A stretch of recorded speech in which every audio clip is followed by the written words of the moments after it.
Fala pessoal, aqui quem está falando é o Valmir e eu preparei uma mini palestra sobre Protractor Tests no processo de integração contínua. A ideia é ser uma palestrinha curta, vou tentar me manter no tempo aqui, que eu tenho aproximadamente de 10 a 20 minutos para fazer a apresentação, mais uns 10 minutinhos para fazer um hands-on, aí, uma apresentação mão na massa. A ideia inicial dessa apresentação era ser uma palestra, uma mini palestra ao vivo para um grupo restrito de pessoas, mas eu resolvi gravar ela de qualquer forma para disponibilizar para o público em geral. Então, meu nome é Valmir e vou falar hoje então de Protractor Tests no processo de integração contínua.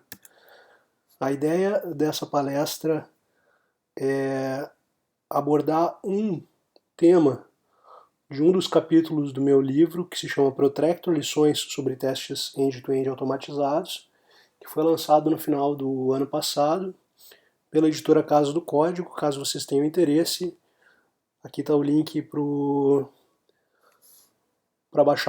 para comprar o livro. Eu vou deixar disponível informações adicionais nos comentários do vídeo também. Então, uma breve apresentação. Como eu comentei, eu sou o Valmir, eu sou desenvolvedor de software focado em testes e apaixonado pelo que faz. Eu ajudo pessoas a se tornarem melhores profissionais e todos os dias eu procuro aprender algo novo. Como informação adicional, eu sou gaúcho de Porto Alegre, trabalho com desenvolvimento e teste de software há aproximadamente 12 anos.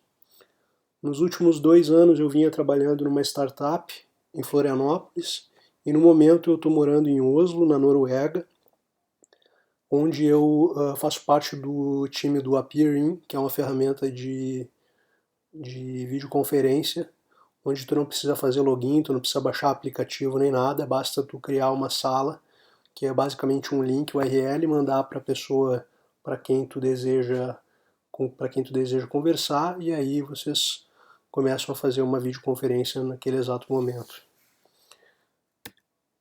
Agenda dessa mini palestra. Vou falar brevemente sobre o que é integração contínua, onde os testes end-to-end entram nessa história, com quais ferramentas eu posso integrar os meus Protractor Tests. Conforme eu comentei, vai ter uma sessão mão na massa. A ideia ia ter um espaço para perguntas e dúvidas, mas como é uma mini palestra gravada, essa parte não vai ter. Então, vamos lá. O que é integração contínua, ou Continuous Integration, né, em inglês. Então, integração contínua é uma prática de desenvolvimento de software na qual o código é continuamente integrado de forma automatizada. Então, quando a gente fala de integração contínua, significa que uma ou mais vezes por dia, o código que os desenvolvedores estão trabalhando, quando for submetido do seu ambiente local para o ambiente remoto, para o repositório remoto, uma rotina automatizada vai ser disparada que vai fazer várias verificações, como análise estática de código, testes de unidade, testes de integração, e a gente pode colocar para rodar também os testes de UI escritos com o Protractor, por exemplo. Um ponto bastante importante do uso da prática de integração contínua é a diminuição de conflitos quando a gente está integrando o código do nosso ambiente local com o ambiente remoto. Então é muito interessante a gente fazer integração contínua várias vezes ao dia, para a gente não ter que perder tempo resolvendo conflitos, né? Imagina que eu não estou trabalhando com Continuous Integration, e aí eu comecei a trabalhar numa nova feature numa segunda-feira e só fui mandar o meu código para o repositório remoto na sexta-feira. E aí nesse meio tempo outros desenvolvedores também trabalharam nos mesmos arquivos que eu, e quando eu for tentar integrar, vai dar um monte de conflito, vai ser um pepino para resolver. Então se eu integro o meu código diariamente, várias vezes ao dia, eu reduzo o risco de conflitos. E aonde é que o Protractor entra nessa história de integração contínua? Eu tirei de um post que eu escrevi no Medium sobre integração contínua um gráfico e dei uma adaptada nele para essa mini palestra. E eu vou tentar explicar para vocês onde é que o Protractor entra na história de integração contínua com esse gráfico. Então, nesse gráfico aqui, a gente pode ver que existem várias fases, desde o momento em que o desenvolvedor faz um git push no repositório, até o momento que o código novo chega em produção para o nosso usuário final. Então, inicialmente, o desenvolvedor acabou de desenvolver uma funcionalidade, acabou de fazer um refactoring, acabou de corrigir um bug, ele faz um git push. O git push, o CI, a ferramenta de Continuous Integration, vai identificar que teve uma modificação naquele repositório e vai rodar um build. Se o build passar, deu tudo certo, tudo verdinho, ele vai rodar, por exemplo, uma rotina de análise estática de código, vai rodar os testes de unidade e vai rodar os testes de integração ou de API. Essa etapa aqui, todas essas rotinas que são executadas, elas podem ser executadas em paralelo, por exemplo. E essa etapa aqui normalmente assim, são rotinas de verificação que são executadas muito rápidas, coisas de segundos aí, vamos dizer, no máximo 30 segundos, por exemplo.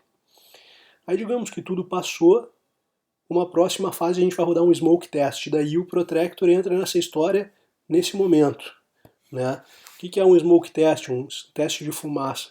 É um teste que vai exercitar aquelas principais telas da aplicação que não podem estar quebradas de jeito nenhum, mas assim, são testes que rodam muito rápidos comparados com uma suite de testes de regressão de UI. São testes de UI, mas são assim, aqueles imprescindíveis para a gente dar continuidade. Se, digamos, nesses testes aqui, por exemplo, eu vou testar o login, vou testar a criação de conta, criação de conteúdo, coisas do gênero. Mas são testes que vão executar ali em coisa de 1, 2, no máximo 5 minutos. E aí, se tudo passar no smoke test, daí sim, então a gente vai executar a rotina de regression test, nossos testes de regressão. Os testes do smoke test podem fazer parte dessa suite de testes de regressão, mas aí são testes mais demorados, que podem levar aí mais de 30 minutos, digamos assim, para ser executados, e eles podem ser combinados com teste de regressão visual, que é uma parada que a gente vai conversar um pouco depois. Se tudo passou, pode haver daí um momento de a gente entregar essa nova funcionalidade, essa correção desse bug, essa melhoria de performance, por exemplo, depende do que foi que o desenvolvedor alterou, para os nossos usuários em produção. Então a gente vê que o Protractor, num pipeline de integração contínua, ele, por exemplo, pode entrar em 3 momentos diferentes, aqui na execução de um smoke test, na execução dos testes de regressão e em combinação com uma ferramenta de Visual Regression Tests. Certo? Esses aqui também podem ser executados em paralelo. Vamos lá então. E quais ferramentas eu posso utilizar para me ajudar a fazer Continuous Integration? Eu separei aqui para essa mini palestra ferramentas de Continuous Integration de 2 frentes, digamos assim. Então, as ferramentas que são software como serviço, né? Os famosos SaaS, Software as a Service. E aí, algumas delas são o Semaphore CI, o CodeShip, Travis CI ou Circle CI. Né? Tem várias outras aí, como o Bamboo, tem o Snap CI, dentre outras. E também existem as ferramentas in-house hosted, né? Como a mais conhecida de todas, o Jenkins, e uma mais moderna aí, que é o GoCD, que é uma ferramenta desenvolvida pela ThoughtWorks, que eu venho utilizando e é uma ferramenta sensacional. O que tais ferramentas me oferecem? Então, eu vou começar falando um pouco do que as ferramentas de Continuous Integration, que são Software as a Service, me oferecem, uma comparação com o que as ferramentas hosted in-house me oferecem. Então, como a ferramenta de CI como SaaS, o primeiro ponto é a questão de que eu posso focar no meu core business. Eu não preciso estar me preocupando em criar um servidor, em instalar o meu CI lá e dar manutenção nele para que ele aconteça. estou pagando uma ferramenta que já tem essa infraestrutura rodando, eu simplesmente tenho que criar as rotinas e quando eu fizer as alterações no meu código e mandar para o repositório remoto, essa ferramenta vai rodar o que precisa rodar para mim e vai me devolver um resultado. Além disso, com ferramentas de Continuous Integration como o SAS, eu posso ter o disparo dessas rotinas automatizadas tanto por branches específicos do meu repositório, no GitHub, por exemplo, no Bitbucket, no GitLab, ou então eu posso ter disparo de testes para cada pull request que o time de desenvolvimento está criando. Além disso, essas ferramentas possuem diversas integrações, então eu posso ter integrações com ferramentas de e-mail para envio de resultados dos testes por e-mail, notificação em ferramentas de chat como Slack, HipChat, dentre diversas outras integrações. E além disso, algumas dessas ferramentas elas têm a opção de tu utilizá-las de forma gratuita para projetos públicos, que é uma coisa bem bacana para a galera que trabalha com projetos open source. Já as ferramentas in-house hosted services, uma das vantagens é a questão da possibilidade, além, né, elas também possibilitam disparo de testes por branch ou por request. Elas também têm diversas integrações com ferramentas de chat, ferramentas de e-mail, ferramentas de autenticação, dentre várias outras integrações, dependendo do que a gente está utilizando, né? Mas tanto o Jenkins quanto o GoCD, que são ferramentas in-house hosted, possuem essas diversas integrações.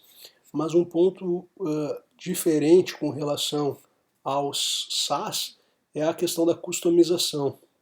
Tanto o Jenkins quanto o GoCD são ferramentas open source, então eu posso estar contribuindo com o desenvolvimento dessas ferramentas e estar customizando questões que são mais específicas do meu projeto, mas que outros times também podem se beneficiar.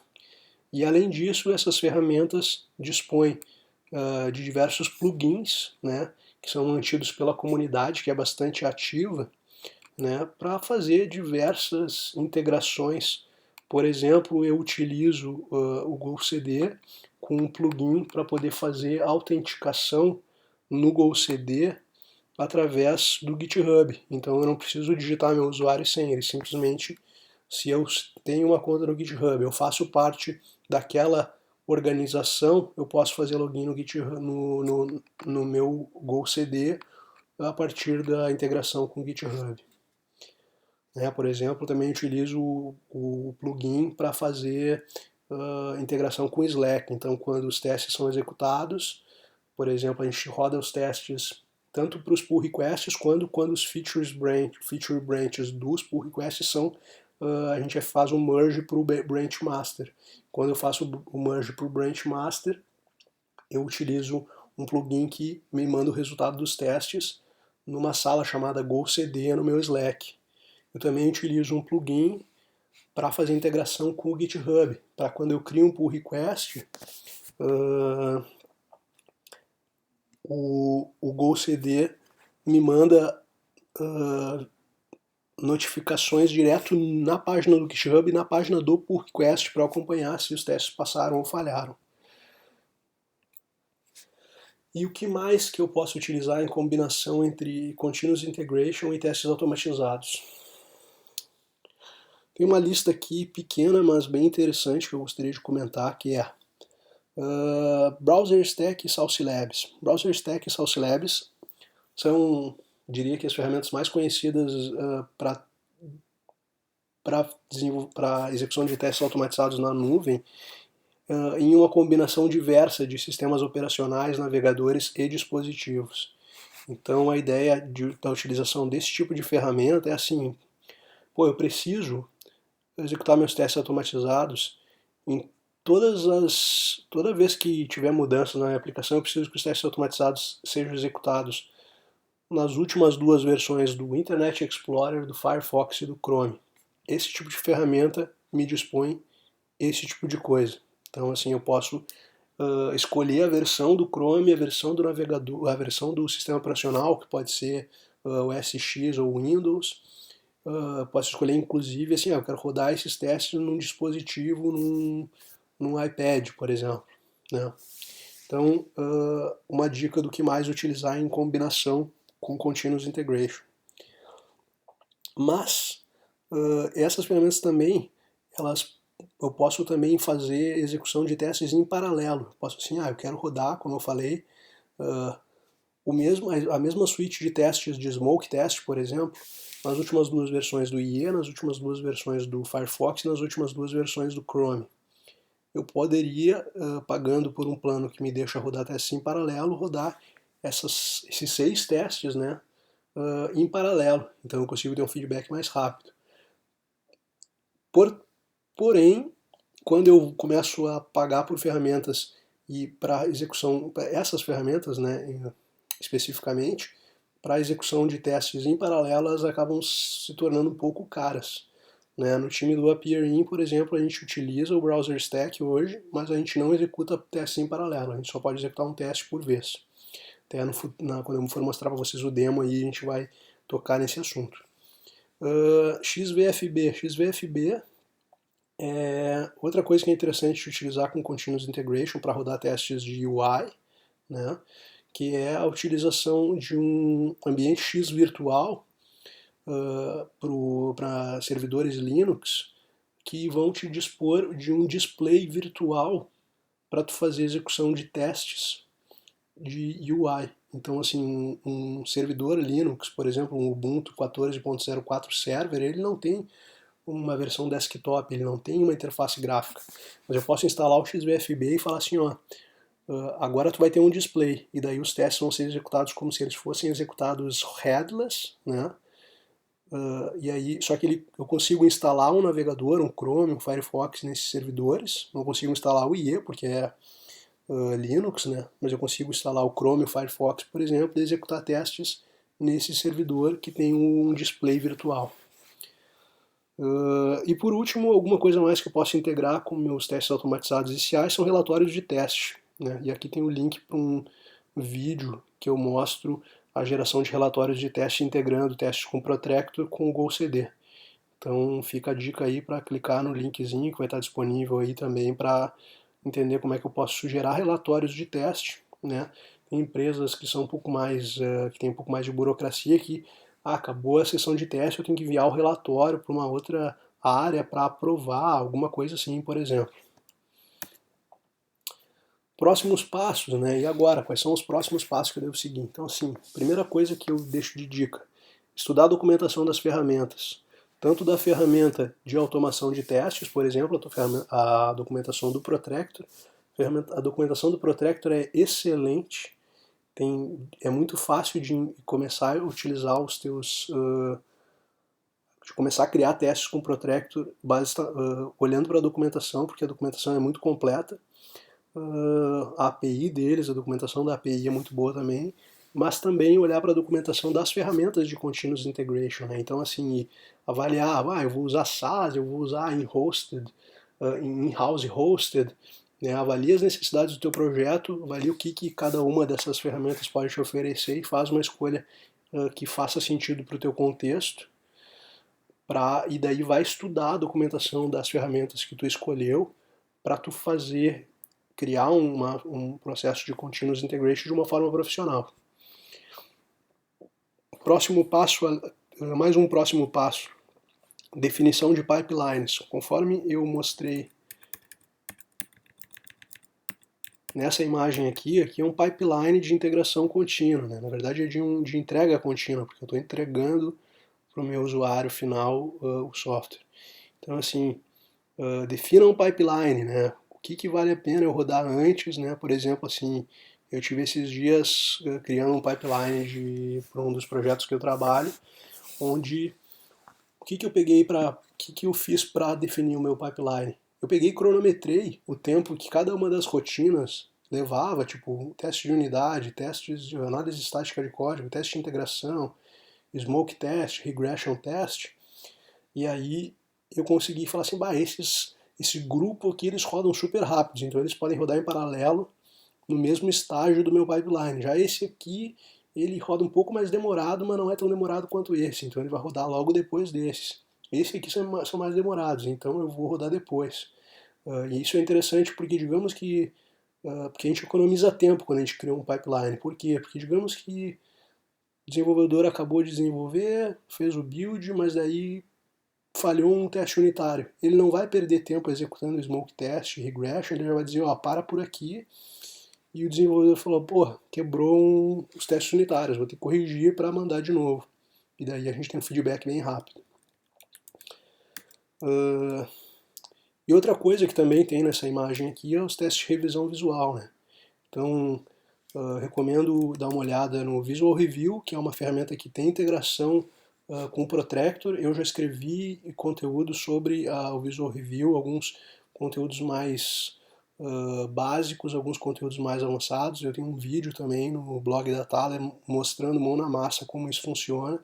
E eu vou disponibilizar também aqui no vídeo esses links, porque é algo que é interessante, é mais uma verificação que eu posso estar adicionando no meu processo de Continuous Integration, de testes que são rodados totalmente de forma automatizada, para garantir que eu estou entregando para o meu usuário final software de qualidade, que é, no fim das contas, o que a gente quer entregar para os nossos usuários. Então, vamos para uma sessão mão na massa aqui. Essa sessão mão na massa vai ser uma sessão bem rápida, tá? Mas eu acho que é interessante. Então eu vou mostrar para vocês aqui, eu tenho um repositório que eu criei no GitHub, que eu misturei aí duas aplicações, mas só para fins de exemplo. Numa roda testes de unidade, depois rodam os testes de UI com Protractor, só para fins de exemplificar.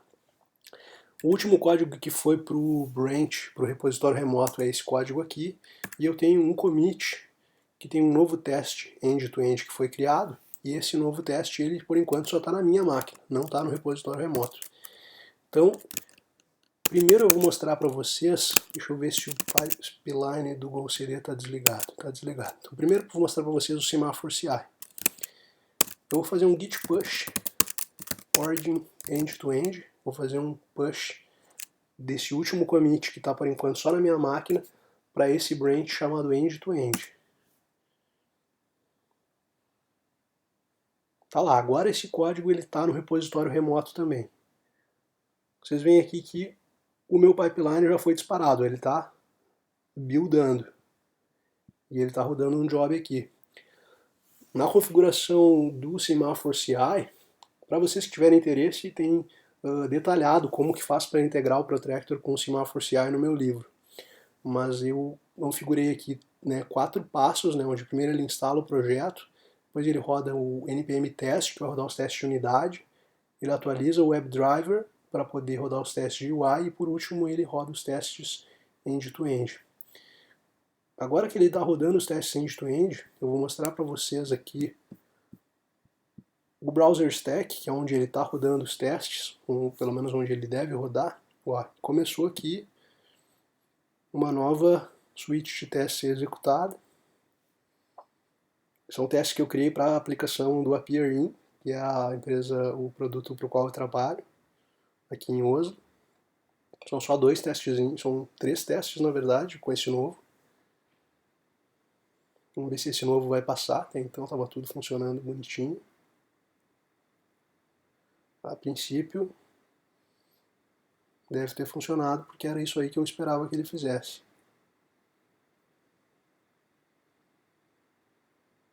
Então tá, ele acabou de rodar, levou ali aproximadamente 1 minuto, eu acho, alguma coisa assim.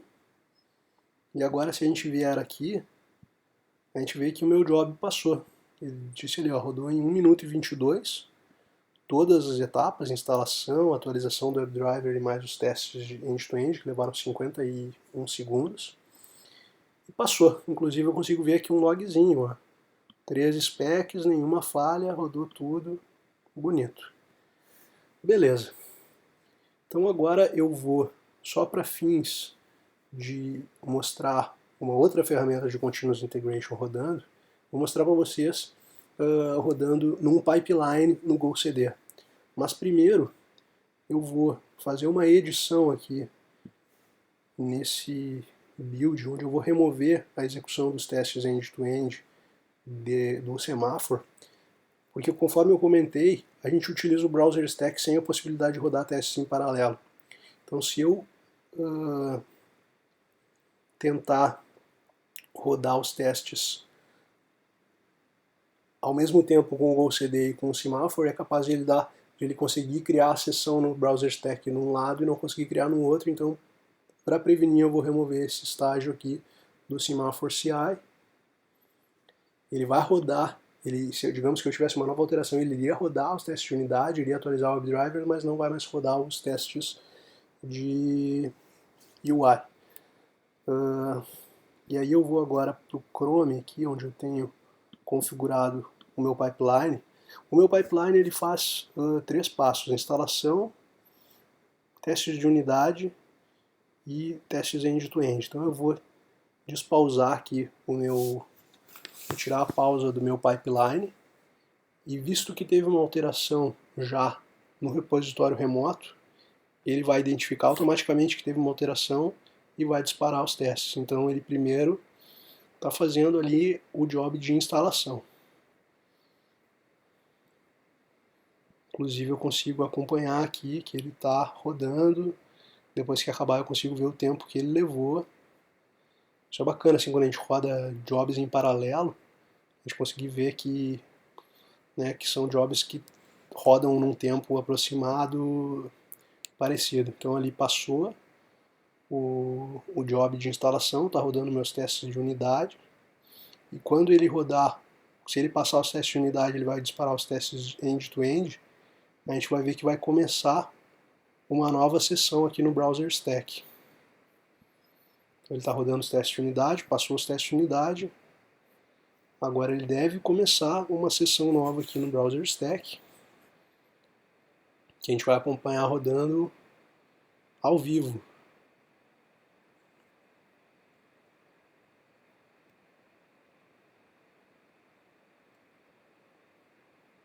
Lá, começou uma nova sessão.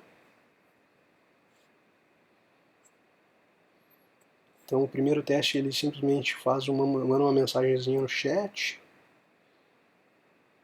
O segundo teste ele sai da sala. O terceiro teste ele vai abrir as configurações de áudio e vídeo. Tá lá.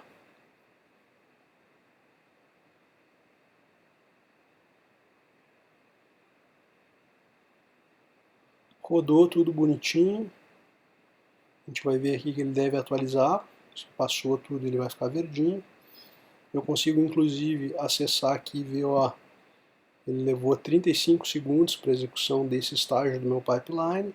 E se eu quiser verificar detalhes, eu consigo ver aqui os logs para ver exatamente lá. Ele rodou 3 testes, não teve nenhuma falha e ele rodou no Chrome. Beleza? Conforme eu comentei, ia ter um espaço para perguntas e dúvidas, mas como não tem ninguém assistindo ao vivo, não vai ter essa parte. Eu gostaria de deixar o meu muito obrigado, e no futuro eu vou estar fazendo um novo